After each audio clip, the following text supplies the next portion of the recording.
acres where you can set up enterprises for MSMEs and large-scale units which are coming out outside New Bombay. There's also the new MIDC SSI Policy Act of 2013, which allows in MIDC lands for large-scale units to break down and subdivide into smaller MSME units so that they can encourage those entrepreneurs. So all the state governments are taking the lead of the center and taking both physical, hard and soft initiatives to encourage MSMEs so they can get cheaper facilities, cheaper power, and inculcate them for the future. Thank you very much. I think one of the areas was the land acquisition, which was difficult, and as he said, some of the revenue authorities did not want to let go their hold, and if the government took an initiative to develop the infrastructure and then put it to the parties to invest further in it, I think it will probably have more success. One last question.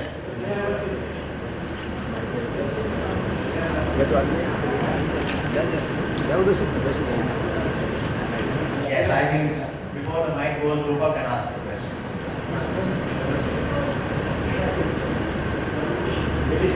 I have a question. Ladies first. Mr. Raheja is from the corporate sector.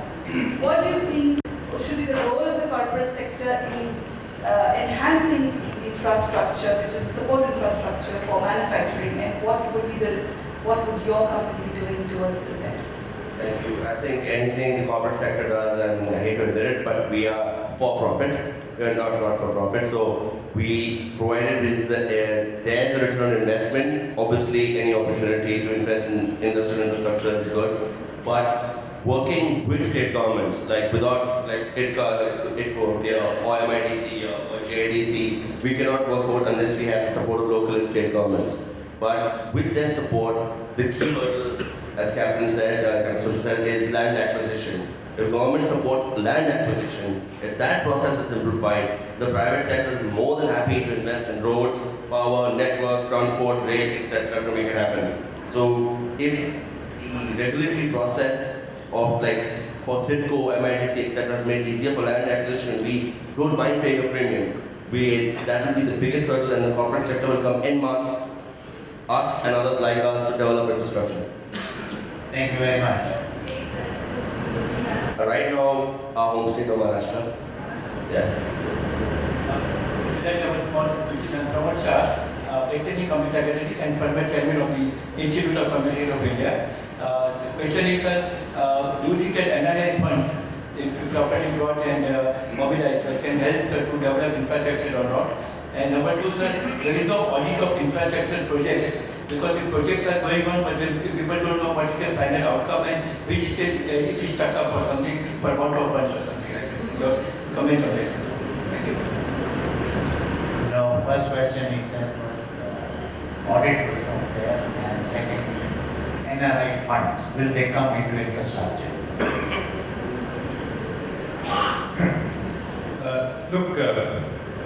I mean, the example when I look at investment in India from outside, especially FDI, there's ample interest to come here. But as Mr. Raheja said, investment wants to be secure, investment wants a certain return, and investments also invariably want some flexibility for repatriation.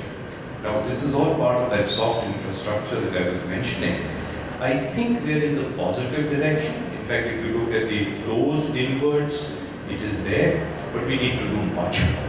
I mean, simply the direction being positive, I think, is hardly any sign for either happiness or complacency. There's a huge amount of money which we must consciously attract. And before I give the floor on this whole audit, again with more of a global experience on this, it's not easy. We've tried many times because of increasing pressure on donor budgets. We've tried many times to find the causal link between the creation of infrastructure and the impact that it can have on development and poverty elevation. It's quite difficult because infrastructure is multifaceted. I mean, the same road would be used for 10 different purposes. But I'm sure Sureja may have something more. Maybe my colleague here. Structure, how do you audit? To answer the second question. Actually, no, we don't carry out audit of infrastructure, but just to take the point forward, we have set up different mechanism for faster allocation of land. That's Mr. Raheja was talking about, what industries, more interest rate. And this is being monitored at the highest level in our state by the Chief Secretary at a periodical interval to ensure that the land is allocated to industry free of all issues and all. So that's what I can add. See, ultimately, investor wants security of the funds that they invest. They want to make sure the regulatory framework is easy to understand, easy to follow, and easy to regulate. And at the end of it, they want the best bang for their buck. They're not going to invest unless some of these regulatory frames as well as easy to do business is not taken care of. So with that, I thank you so much, and we'll conclude this session and continue into the next session, which is slightly shorter than this one, but please bear with us and have a good afternoon. Thank you.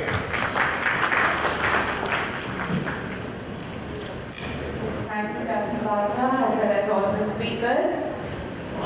We continue with the next session. And this is on, well, it's an overview of financial markets of emerging economies, to be chaired by Mr. Peter Kohli, Chief Executive Officer and Chief Investment Officer, DMS Funds, Pennsylvania, USA. Speakers are Mr. Sanjeev Gupta, Deputy General Manager, Small Industries Development Bank of India, SIDBI. Mr. D.K. Sood, Deputy General Manager, CP and MSME Department, Union Bank of India. Mr. R. Kannan, Head Corporate Performance Management, Hinduja Group, India. And Mr. Firoz Andyaruchina, Senior Advocate, Supreme Court. Could I request all the gentlemen to kindly take their seats on the dais?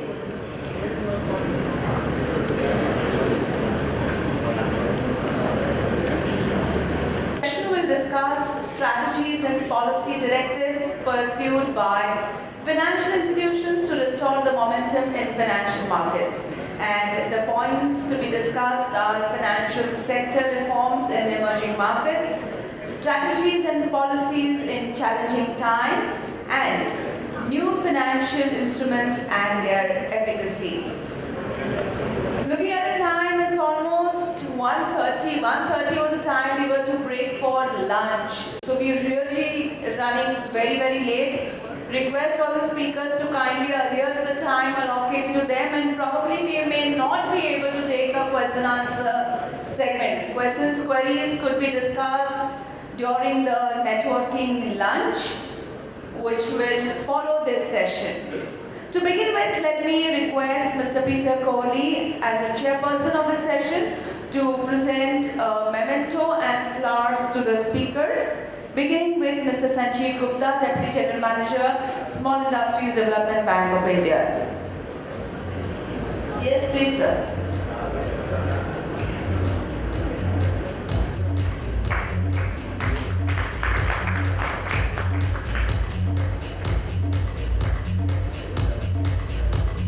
A memento and flowers for Mr. D.K. Sood, Deputy General Manager, CP and MSME Department, Union Bank of India.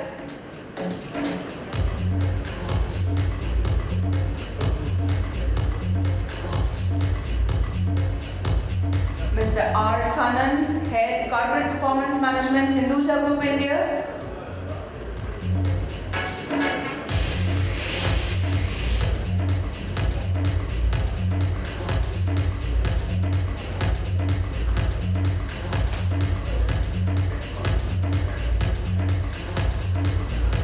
And Mr. Firoz Andyaruchina, Senior Advocate, Supreme Court.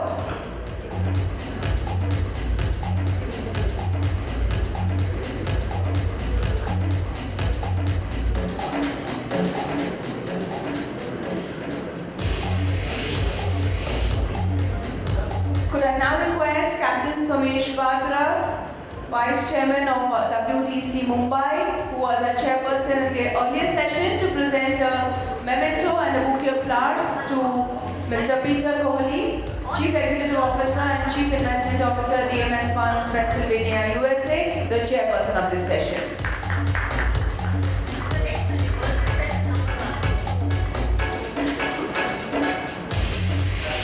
I now hand over charge of the session to Mr. Kohli. Yes. All the proceeds of the lunch in the South Launch, Section 120.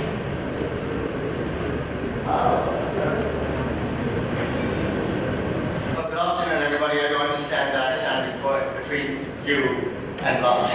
And it's far more important than to hear me for a few minutes. But anyway, I'm going to speak a little fast because I have a lot.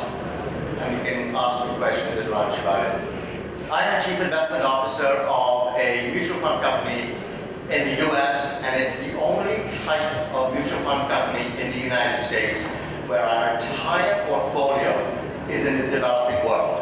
We do not do any US business whatsoever. And so what I do is I go around the world, the developing world, and I do not classify them in emerging and frontier markets because nobody can tell me what an emerging market is and what a frontier market is. It varies depending upon who you talk to. So I call it developing markets. In fact, I wrote a thesis on that. And what I do is I go around these countries and I look for investment opportunities. And typically the investment opportunities that I look for are benchmark indexes because I'm a great believer in passive investing.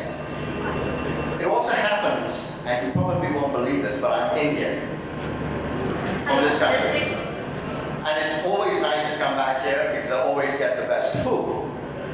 And of course, being Indian, I made sure that India were the first two funds in my portfolio. A mid-cap index fund was that for me? Okay. And a bank index fund. And actually just came back, not only for this conference, but we're launching 2 debt ETFs in later on this year. Indian debt ETFs. Do you know that there is not one single corporate or government bond fund in America because of the rules and regulations that are happening here? Little while ago they were talking about infrastructure. Well, I'm going to add something to that, and that's bureaucracy. Okay, it's dealing with SEBI. Anybody here from SEBI? Dealing with SEBI, oh my goodness, okay? It gives me a headache. This is the only country where I actually have to have a mutual fund registered. Even though it's not for sale over here, I have to be registered over here.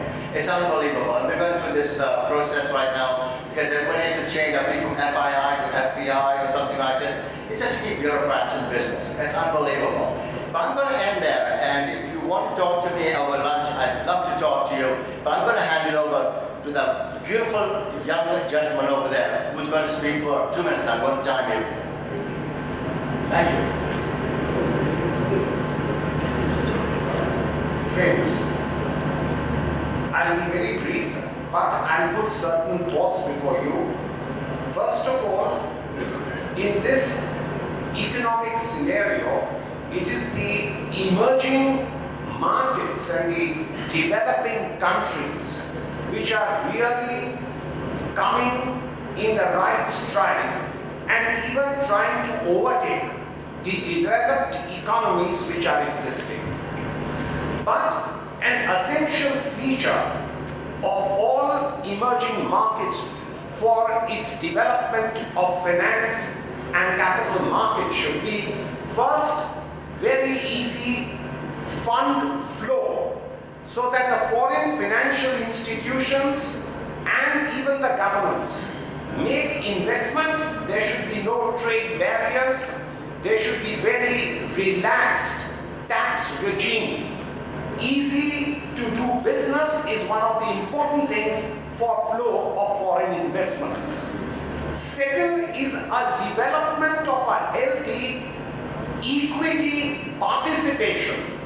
An equity participation which is required not only for the public of the nation but also all over the world. In other words, when you make an attractive public issue, an IPO or a follow-up issue, it must be so attractive and it should be so easy to apply that even foreign companies, foreign nationals would easily apply so that the equity count is developed and equity participation is made very easy. Third important issue which I want is a development of a healthy capital market. It also postulates with it the question that we should have a healthy capital formation of the economy. Various factors regarding inflow of the funds, outflow of the funds, less restrictions, and a better management of the funds flowing in the country with less restrictive laws. The fourth idea, along with equity and other financial institutions, there is also a very important instrument, the debt instrument. Instruments which government issues, including government bonds, debt instruments, so that easy liquidity is purged in the economy and it is spread all over the world. And finally, there is great need to introduce new financial instruments.